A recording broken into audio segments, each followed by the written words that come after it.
Bienvenidos al primer episodio de Ni Muy Muy Ni Tan Tan. Yo soy Juan Pablo Soteldo, escribo, edito y presento este podcast. Y bueno, quiero usar este primer episodio para presentarles un poco el proyecto, comentarles de qué va esto y hablar un poco también de las noticias más importantes de lo que va el año, que sí, ha sido un año bien interesante de verdad a nivel internacional. Pero bueno, empecemos por el principio.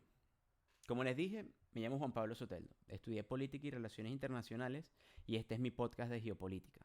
La idea de este podcast es mostrarles las implicaciones geopolíticas de los eventos actuales, pero también quiero demostrarles que la geopolítica va más allá de todo eso. Y por eso me gustaría hablar un poco de la geopolítica más de las cosas comunes.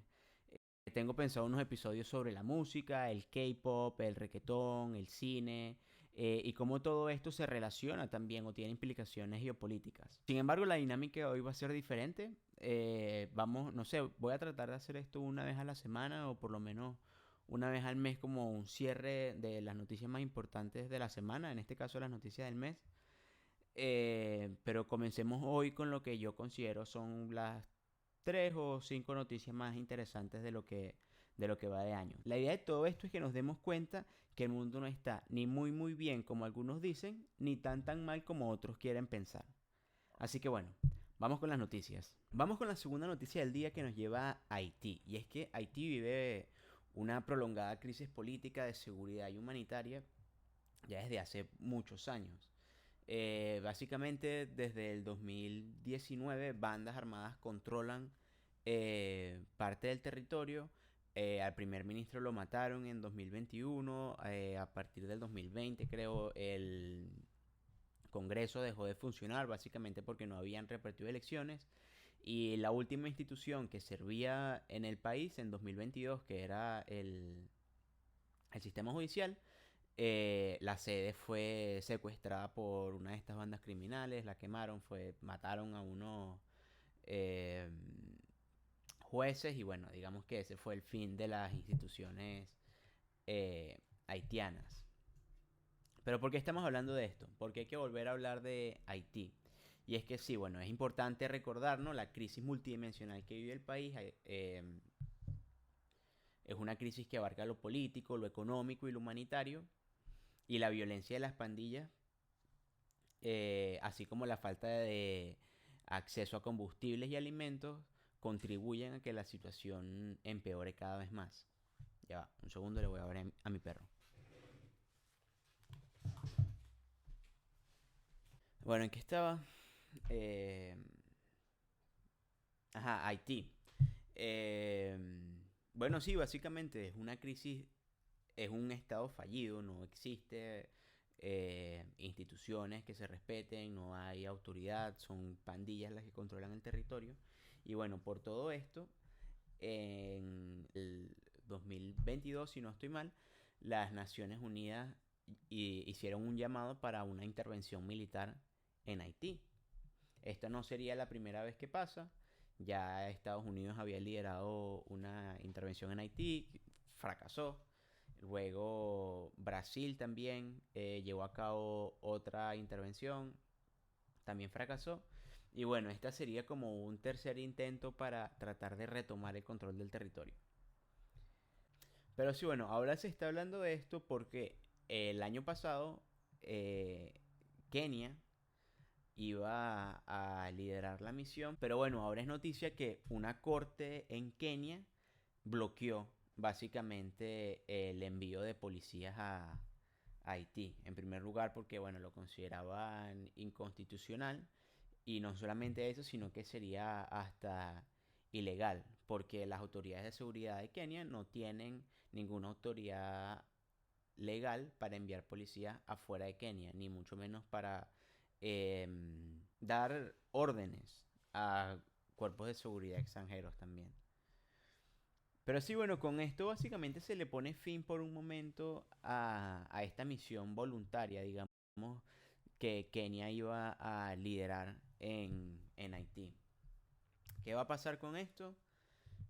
Eh, no se sabe, las Naciones Unidas siguen interesadas en enviar una misión, sin embargo no hay quien lidere esta misión, ¿no? Que también es bien interesante por el contexto actual, que estamos viviendo en un país imagínense, en un mundo donde Estados Unidos cada vez hace menos ese papel de policía del mundo, es un Estados Unidos cada vez más aislacionista y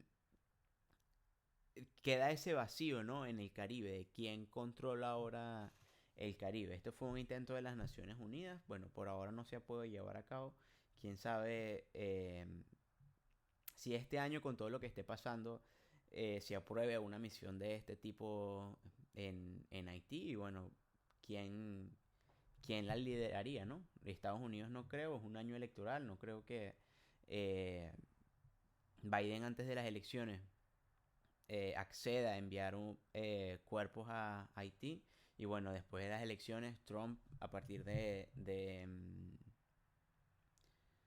año que viene no creo que esté interesado en enviar cuerpos a Haití, por lo que estaba diciendo, un Estados Unidos cada vez más aislacionista que no siente responsabilidad con la estabilidad de ningún territorio. Entonces, bueno, está bien interesante esto. No sé si los países del Caribe se podrán poner de acuerdo, no creo. Brasil había vuelto a sonar, pero la última vez que Brasil intervino hubo un brote de cólera, hubo acusaciones de violaciones y no terminaron muy bien. Esa misión no terminó muy bien. Entonces, bueno, por ahora esto es lo que ha pasado en Haití este año. Hay que tenerle el ojo pendiente también. Es un tema también que tiene implicaciones migratorias, no solamente hacia Estados Unidos, México, Centroamérica, Ecuador, Brasil. Todos son receptores del éxodo haitiano, que bueno, una vez estabilizado su país, pues disminuiría significativamente el número de personas queriendo salir de la isla, ¿no? Como siguiente noticia, vamos a hablar de Ecuador. Lo de Ecuador es una locura. A principio de año, un narcotraficante salió de la cárcel. A partir de ahí comenzó una ola de violencia increíble, sobre todo en la ciudad de Guayaquil. Estas bandas tomaron el control de estaciones de canales de televisión, estaciones de radio, se metieron en las universidades. Y a partir de ahí, el gobierno de Novoa ha reaccionado muy proactivamente. El ejército está en las calles, hay un estado de excepción por 2 meses. Y Ecuador está tratando de retomar el control y con las noticias de estos últimos días se puede decir que lo está logrando. Dieron el golpe más duro al narcotráfico ecuatoriano. Casi 22 toneladas de cocaína fueron incautadas. Y bueno, es un poco de los resultados, ¿no? También han retomado el control de las cárceles.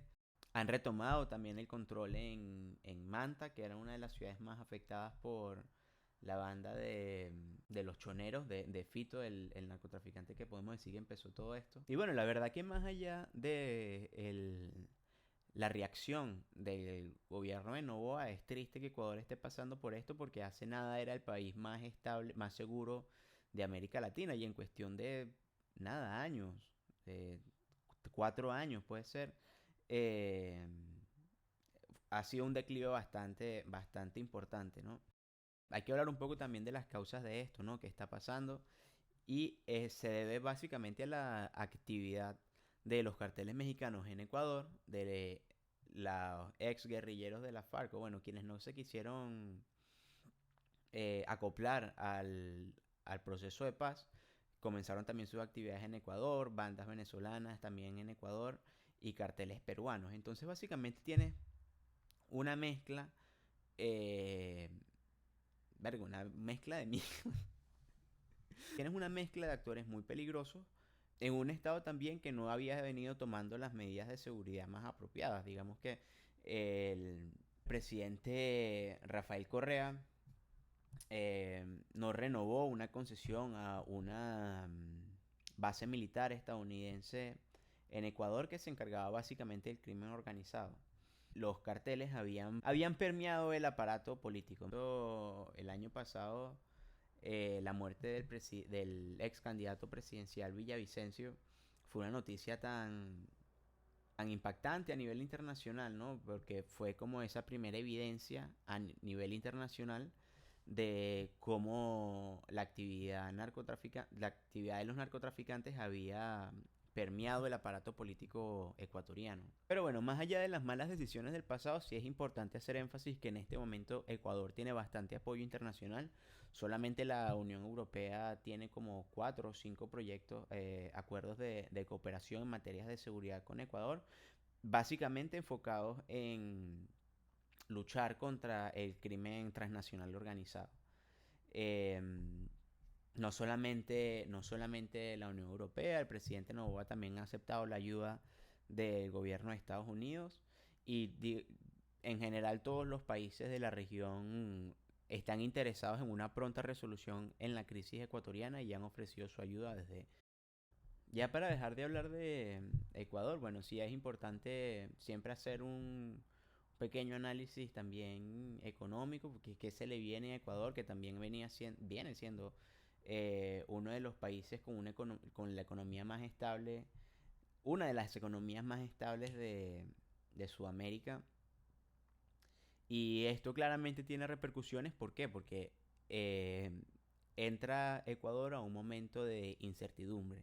Y la incertidumbre nunca es buena, ¿no? Si tú tienes 1.000 millones de dólares para invertirlo y estás en un proyecto que puedes llevar a cabo en Colombia, Ecuador, Perú o Brasil, ves lo que está pasando ahora en Ecuador y tú dices, como que la mejor decisión no será poner este dinero en Ecuador, y puedes tomar la decisión de irte a Colombia, irte a Perú, irte a Brasil, y de todas maneras tener actividad en Ecuador. No es que tienes que perder ese mercado.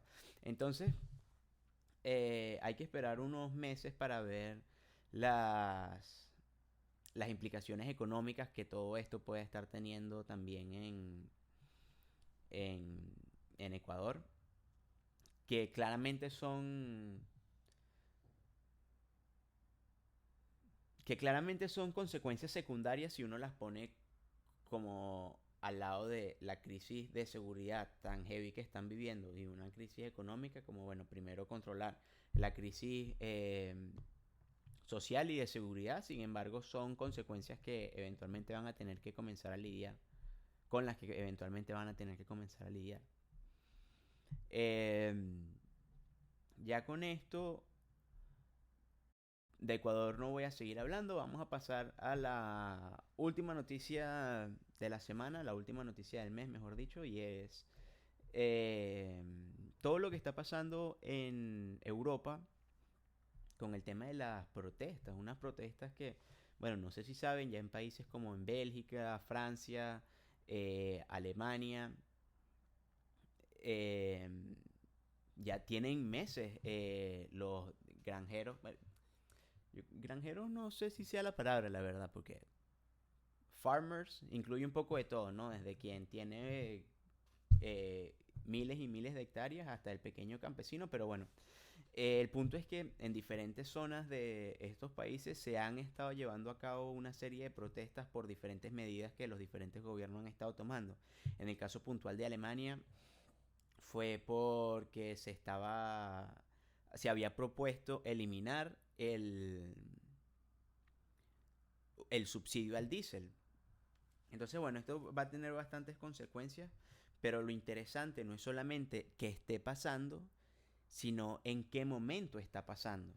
Este año hay elecciones europeas y en los años anteriores los gobiernos de derecha, de extrema derecha, en todos los países de Europa han estado ganando eh, cada vez más terreno. Solamente esta semana en Alemania es noticia que un partido de extrema derecha, el AfD, estaba discutiendo con un partido neonazi unas políticas migratorias que básicamente querían deportar a las personas que estuviesen buscando asilo, a los asilados e incluso a los alemanes descendientes de migrantes, y lo querían enviar todos a un país del norte de Europa.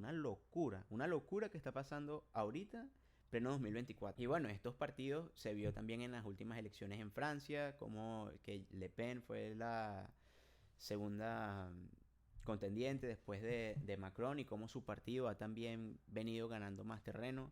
Se ve también en Bélgica, en Países Bajos, en España. Los movimientos de extrema derecha están ganando cada vez más terreno. Y bueno, unas protestas de este nivel que se estén esparciendo tan fácilmente por toda Europa es preocupante porque demuestran un descontento y estos partidos saben beneficiarse de ese descontento, ¿no? Entonces, bueno, hay que estar reponiendo el ojo este año a las elecciones en Europa porque no quiero pensar en un 2020-2025, ya pensando el año siguiente, con una Unión Europea cada vez más hacia la extrema derecha y al mismo tiempo un Estados Unidos liderado por Donald Trump. A nivel internacional, con todos los problemas, todos los conflictos que están ocurriendo en este momento, sería un escenario poco consolador para los países que están pasando por crisis. ¿Por qué? Porque, bueno, básicamente van a tener un Estados Unidos cada vez más aislacionista y una Unión Europea cada vez también más,